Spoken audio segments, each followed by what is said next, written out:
Hello and welcome back to ScotlandShop on the Sofa. I'm John. And I'm Carrie, and September is all about Clan Moray. We've been enchanted by this fascinating family, their winding history, beautiful castles and talented descendants, and can't wait to share everything with you. The mighty Morays originated in the 12th century with one bold man named Freskin. It has often been claimed that he was a Pict, but it is now believed that he was most likely a Flemish knight, hired by David I of Scotland to help him keep control of his kingdom. It seems that Freskin did a good job, as the king granted him bountiful lands in West Lothian and Moray.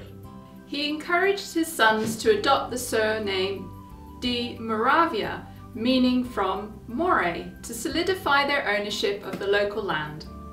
This then evolved to Moray to echo the Lowland Scots pronunciation. The Moray spelling was never adopted for the geographical area, but it remains the most common form of the surname to this day.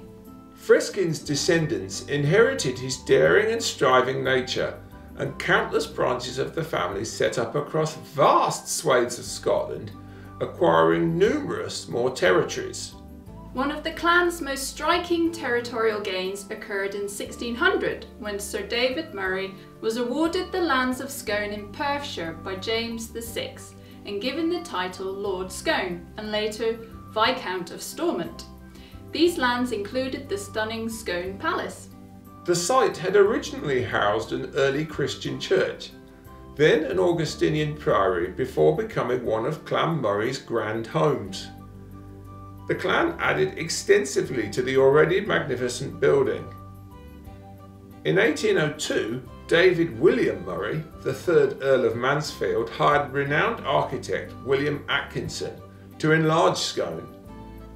He requested that Atkinson update the palace while maintaining the charming characteristics of the medieval abbey that once stood on the grounds. Atkinson completed the building in eye-catching red sandstone, adding a castellated roof and sophisticated gallery, while Moray created an impressive range of artifacts, furniture, paintings and ivories to adorn the interior. The transformation was undoubtedly highly successful, and the Morays' stronghold attracted a number of impressive visitors. In 1842, Queen Victoria stopped in on her way to the Highlands, while more recently, the late Queen Elizabeth II paid a visit. Today, Scone Palace is open to the public, so why not follow in royal footsteps and check it out for yourself? You could spot a writing desk gifted to the 2nd Earl of Mansfield by Marie Antoinette, inspect a bed hanging made by Mary Queen of Scots, or get lost in the Moray Star Maze, planted in the colours of the Mansfield tartan and built in the shape of the star that features heavily in Clan Moray's arms. Now that you've had a brief introduction to the family's origin story, we'd like to share a little about a few of their most talented members. They are certainly blessed with more than their fair share of talent, success and vision. There is a very obvious member of the clan, tennis player Andy Murray. Andy features in our Famous Faces blog on the website at ScotlandShop.com. For this film, we thought we would focus on some lesser known Morays. First, we'd like to take you back to the 17th century, when Robert Moray was forging an impressive career, listing soldier, statesman, diplomat, judge, spy and philosopher amongst his many prestigious titles.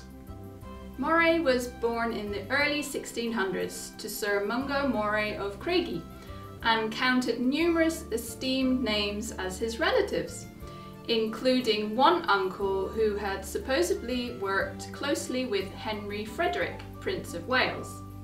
He seemed to inherit this knack for making connections and progress quickly in his working life.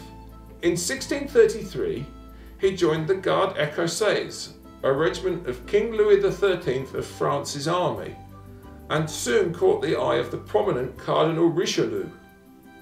The Cardinal was struck by the young Moray's cunning and bravery, so hired him as a spy.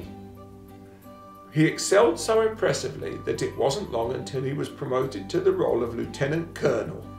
While Moray's military prowess was remarkable, his most famous achievement was helping to form the Royal Society, the oldest scientific society still in existence. Moray attended the Society's first official meeting on the 28th of November 1660 in Gresham College, having played a key role in acquiring a royal charter from King Charles II for the group. This awarded the Society an immediate air of prestige and influence. Moray then served as the first president of the Society, helping to cement its position in the scientific community. Today, the Society continues to support researchers, champion excellence and encourage positive engagement with the sciences. So it seems that Moray's influence is still keenly felt all these hundreds of years later. Other Murrays have made their names in show business and entertainment. Chad Michael Murray will be familiar to anyone who enjoys classic 2000s sitcoms or romantic comedies. Born in Buffalo, New York in 1981, it was clear that Chad had a knack for the arts from an early age, excelling in literature studies during high school and working at a movie theatre. In 1999, he attended a modelling convention in Florida, where he met an agent who instantly spotted his star potential and encouraged him to move to Hollywood. Chad followed this advice and managed to get an agent the very next year. His career immediately took off, with the young Moray booking modelling jobs for Skechers, Tommy Hilfiger and Gucci. In 2000, he starred in his first significant TV role, appearing as supporting character Tristan Dugrey in the beloved series Gilmore Girls. From here, his acting offers snowballed. He was cast in lead roles in the teen hits Dawson's Creek and One Tree Hill, and starred in multiple box office successes, including Freaky Friday and A Cinderella Story. He won 4 Teen Choice Awards over this period, cementing himself as an iconic leading actor. Moray's talents are not limited to acting. He's also a published writer. In 2011, he released a graphic novel named Everlast, and in 2017, he released American Drifter, an exhilarating tale of love and murder, a romantic thriller that he wrote alongside writer Heather Graham. Moray is also strongly philanthropic and supports a number of charities, including Habitat for Humanity, the Elizabeth Pediatric AIDS Foundation and Buffalo's Hunters Hope Foundation. Anne Moray also experienced great success in the arts, though her speciality is music. Anne was born in Nova Scotia in 1945 and exhibited prodigal musical talent from a very early age, often taking long bus journeys out of her hometown to attend singing lessons.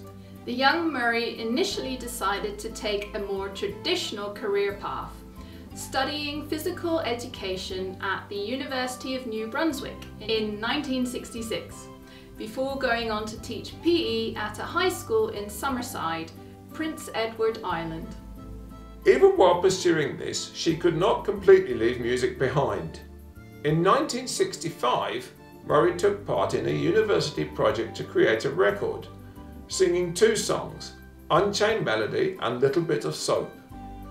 This built her confidence, and she soon began performing regularly in local venues, where she was spotted and invited to join the cast of Sing Along Jubilee. The show's musical director recognised Moray's outstanding talent and encouraged her to move to Toronto to record a solo album. She followed his advice and quickly found mainstream success, gaining a #1 hit on only her 2nd album. Snowbird topped the charts in Canada and reached #8 in the US.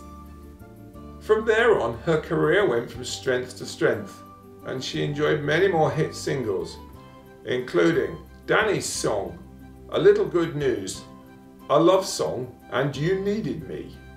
Moray retired from creating and performing music in 2008, but still has a massive 1.5 million monthly listeners on Spotify today. Her work clearly continues to bring joy to many people's lives. If you have any Moray blood, we hope you are feeling proud and inspired by this point. And we think that owning your very own clan tartan would be the perfect way to express this pride and demonstrate belonging to the family. Here at ScotlandShop we stock 9 variations. Moray of Athol, ancient, modern, weathered and muted. Moray of Elibank, ancient, and Moray of Tullibardine, ancient, modern, weathered and muted. Displaying your clan's tartan is the perfect way to connect with your heritage, and we'd love to help you find the perfect way to do so. We offer a wide range of products, from crafting materials to cosy cushion covers to sophisticated dresses. The colours range from beautiful burnt oranges to royal blues, earthy greens and striking reds, so you're sure to find something to suit your own personal style.